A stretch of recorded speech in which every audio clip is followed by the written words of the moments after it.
18 වන සියවසේ කන්ද උඩරට රාජධානිය බහිරව කන්දේ ශාපයෙන් මිදීමට තරුණියන් බිලිදුන් ජනප්‍රවාදයේ පැවතෙන කතාව ඔබ වෙත ගෙනෙනවා.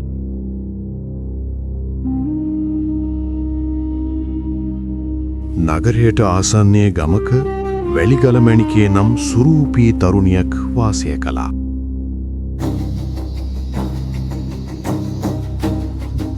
රජුගේ සේනාවේ සින්පතියකු වූ තුනුවිල ගජනායක නිලමේ ඇයගේ ප්‍රේමය දිනාගෙන තිබුණා.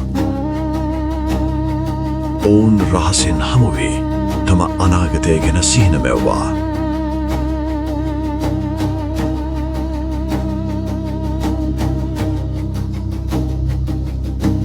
දිවි හිමියෙන් ඇයව රැකබලා ගන්නා බවට ඔහු පොරොන්දු වූවා.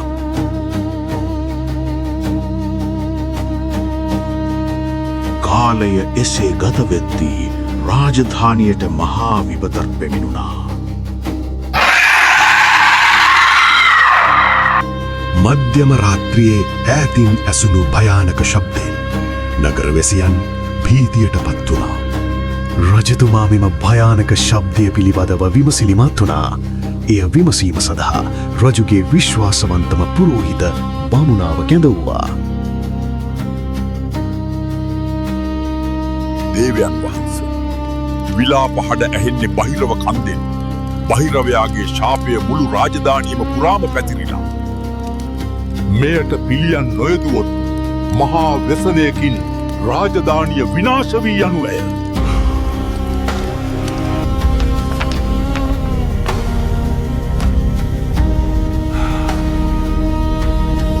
රාජධානිය බේරා ගැනීමට නම් කන්‍යා තරුණියක් සෑම මසකට සැරයක් බහිරවයාට බිලිදිය යුතුයි. රාජ නියෝගිය නිකුත් වුණා. මුළු මහනුවරම මලගයක් මෙන් නිහඬ වුණා. පළමු බිල්ල අහිංසක තරුණියක් හඩා වැටිද්දී රාජසිබලුන් ඇව බලහත්කාරයෙන් කන්දට රැගෙන ගියා. මධ්‍ය රාත්‍රියේ භයානක ශබ්දය ළඟින් මෑසුණා.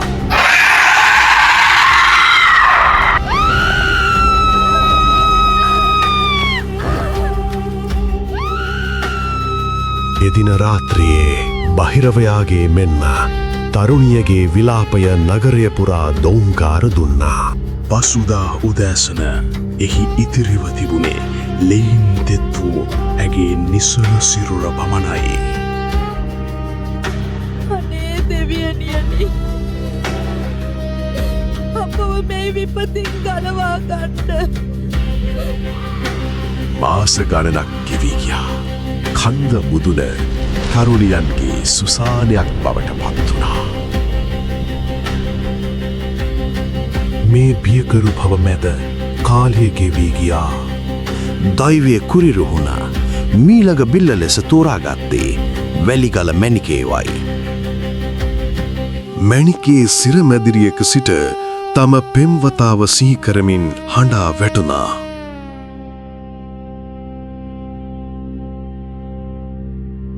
පුවත ඇසූ නිලමේගේ ලෝකයම කඩා වැටුණා.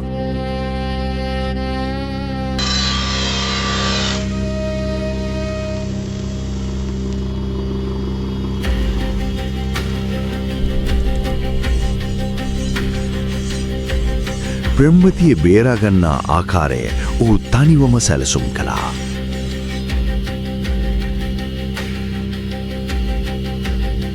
බිහිසුණු රාත්‍රිය උදා වුණා.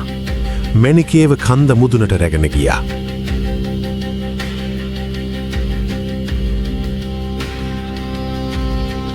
සිබලුන් ඇව බැඳ දමා පලා ගියා. මැණිකේ දැන් තනිවම මරණය ඉදිරියේ.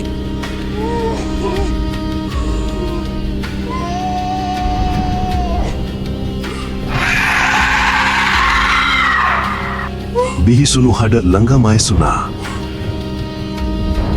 බහිරවයා ඇවිත් ළඟ වුණා. අඳුර සිදුරු කරමින් නිලමේ බහිරවයා මතට පැනවැදුණා. මනුෂ්‍යයෙක් සහ අමනුෂ්‍යයෙක් අතර මාරාන්තික පොරබැදීමක්. මාරාන්තික කඩුපහරින් බහිරවයාගේ හිස කඳින් වෙන්වී බිම වැටුණා. ඔහු වහාම දිවගොස් මැණිකේගේ බැමි ලිහා ඇයව වැළඳගත්තා. බහිරවයාගේ ළඟට ගොස් වෙස්මුහුණ ගලවන විට ඔහු දුටුවේ වෙන කවුරුත් නොව ඒ රජුගේ පුරෝහිත බමුණා බවයි. පුරෝහිතගේ මල සිරුර දුටු රජු තම වරද වටහා ගත්තා. තමන් රවට අහිංසක තරුණියන් රැසක් ඔහු විනාශ කර තිබුණා. එතන් සිට බෙලි පූජා නතර වුණා. බහිරව කන්දේ ශාපය අවසන්. නිලමය සහ මෙනිකී අලුත් ජීවිතයක් සොයා පහත රටට පලා ගියා.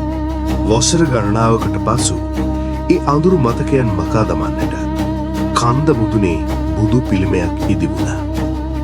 අද බහිරව කන්දී ඇසෙන්නේ බහිරවයාගේ බියකරු හඬ නොව ශාන්ත පිරිත් හඬයි.